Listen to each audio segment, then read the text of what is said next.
राजगांगपुर सहरर सुप्रसिद्ध दिव्यांग खेलाड़ी तथा विभिन्न दिव्यांग खेल प्रतियोगिता रे राजगांगपुर सुंदरगढ़ जिला तथा ओडिशार प्रतिनिधित्व करी विभिन्न खेल प्रतियोगिता रे निजे तथा सामूहिक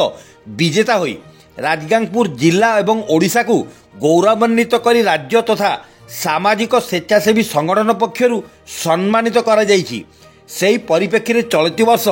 जनवरी 2 तारिख रु 6 तारिख जाए सुंदरगढ़ जत्रा पड़िया ठारे जिला संस्कृति परिषद ओरमास एवं जिला प्रशासन मिलित अनुकूल्य जिला कला संस्कृति परंपरा गौरवमय ऐतिह्यर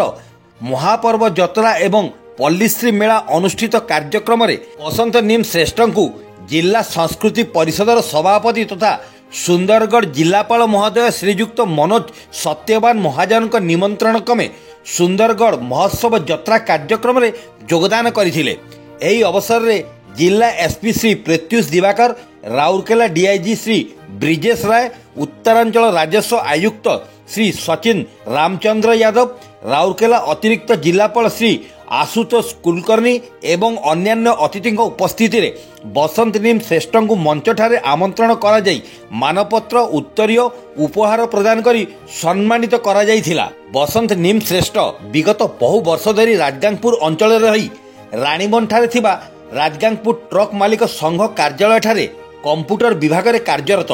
तांकर उल्लेखनीय अवदान पई राजगांगपुर ट्रक मालिक संघ पक्षरु एसडीपीओ ऑफिस निकट में सपरिवार रहिबा गृह प्रदान करा जाइछि। बसंत नीम श्रेष्ठ कहवा अनुଯାयी दीपतल अंधार राजगांगपुर सहरर सबुठारु बड़ गणपर्व झरझरा महोत्सव 4 दिन कार्यक्रम रे तांकु दिने मध्य योगदान निमंते निमंत्रण कार्ड दिया जाई नथिबारु से अत्यंत दुखित बोली निजर मत प्रकाश करथिले।